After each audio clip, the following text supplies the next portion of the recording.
अभी मैं 3 दिन प्रयागराज में रह कर आया हूँ और आपसे वहाँ की सारी बातें तसल्ली से साझा करना चाहता हूँ।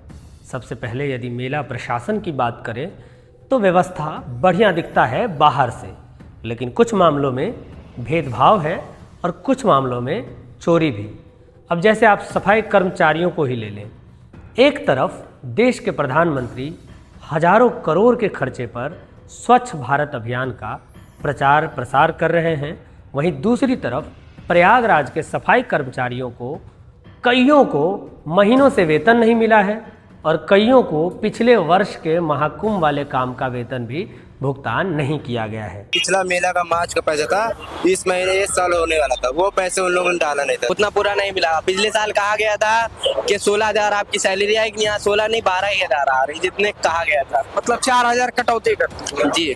शासन क्या दिया, रहने के लिए जमीन दिया और सब नाम का है, लैट्रिन रखवाए हुए हैं लेकिन उसको बनवाए नहीं, सब दिखावटी के लिए रखवाए हैं। इसलिए कोई काम करता है यहाँ, काम करने के लिए भी मना भी कर देते हैं, इसलिए मेला भी है ना, मेला खत्म होने के बाद भी वेतन भी रोक देते हैं। इतना ही नहीं, प्रधानमंत्री द्वारा जो 16,000 रुपये प्रति माह वेतन का वादा किया गया था, उसमें से भी सिर्फ 12,000 रुपये महीने के हिसाब से उन्हें दिया जा रहा है। 4,000 सरकार अथवा बिचौलिया कौन खा रहा है ये भगवान जाने।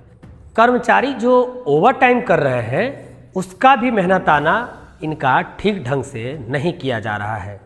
दूसरा बड़ा विवाद है शंकराचार्य वर्सेस मेला प्रशासन, जिसमें मेला प्रशासन और भाजपा समर्थक ये दावा करते हैं कि नियम सबके लिए एक समान है, इसलिए शंकराचार्य अभिमुक्तेश्वरानंद जी को पालकी के साथ स्नान घाट तक नहीं जाने दिया गया, जबकि वास्तविकता यह है कि मेले में तमाम बाबा लोग अपनी अपनी महंगी कारों से घाट तक जा रहे हैं।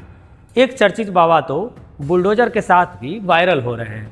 इस मामले में मेले के भीतर के अधिकतर निष्पक्ष साधुओं का मानना है कि प्रशासन का रवैया गलत था, वहीं कुछ लोग इसे प्रशासन की सहायता भी बता रहे हैं। इसी बीच योगी मोदी सरकार ने बड़ी होशियारी से सारा विवाद एक दूसरे मुद्दे की तरफ घुमाने में सफल होती दिख रही है, जब अभिमुक्तेश्वरानंद जी के शंकराचार्य होने पर ही सवाल उठाए जा रहे हैं और इसमें सरकार का मीडिया तंत्र और आईटी सेल पूरी तरह सक्रिय दिख रहा है। लेकिन वहीं अगर बात करें मेले में मौजूद साधुओं की, तो वे इस तरह की किसी शंका में नहीं हैं। वे निर्विवाद रूप से अभिमुक्तेश्वरानंद सरस्वती को शंकराचार्य मानते हैं। इसके बाद जो सबसे बड़ी चीज़ मैंने देखी वह थी पुरी के शंकराचार्य जगत गुरु निश्चलानंद सरस्वती जी की धर्म सभा, जिसमें ऑन कैमरा उन्होंने कहा कि अभिमुक्तेश्वरानंद जी के गुरु जी ने 2 लोगों को इस उद्देश्य से दंडी स्वामी बनाया था कि उनके बाद वे दोनों 2 पीठ के शंकराचार्य की गद्दी संभालेंगे। उनमें से एक अभिमुक्तेश्वरानंद जी थे। उन्होंने ऑन कैमरा और ऑफ कैमरा मोदी योगी सरकार पर तीखा प्रहार किया और आरोप लगाया कि ये लोग धर्म जगत पर भी अपना आधिपत्य चाहते हैं, जबकि स्वयं राजनीतिक जगत की जिम्मेदारी भी ठीक ढंग से नहीं निभा रहे हैं। रेलवे, एयरपोर्ट जैसी संस्थाओं का निजीकरण कर रहे हैं। उन्होंने तीखे लहजे में चेतावनी भी दी कि यदि सरकार सनातनियों के लिए ऐसे ही उल्टे सीधे कार्य करती रही तो आने वाले समय में बड़ा जन आंदोलन खड़ा हो सकता है। उन्होंने पड़ोसी मुल्क नेपाल से सीख लेने का सुझाव भी दिया। मेले में बलात्कारी बाबा आसाराम एवं उनके भक्तों की शिविर भी देखना मेरे लिए आकर्षण का केंद्र रहा। साथ ही प्रयागराज रेलवे स्टेशन की घोषणाओं में भी उनके शिविर का प्रचार होता देख सरकार के गिरते नैतिक मूल्यों का प्रदर्शन कर रहे थे।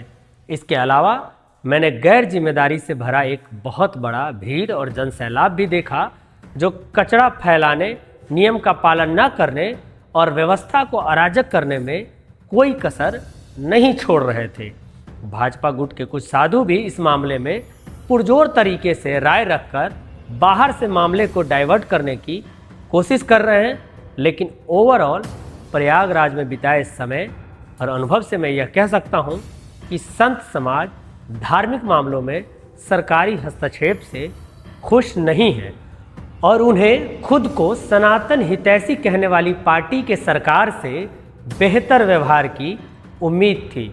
राम मंदिर भूमि पूजन आदि चीज़ों में भी संतों से अधिक नेताओं की भागीदारी से वे नाखुश दिखे और मोदी सरकार के अर्थनीति से भी, योगी जी के पुलिस की गुंडागर्दी से भी वे आहत नजर आए।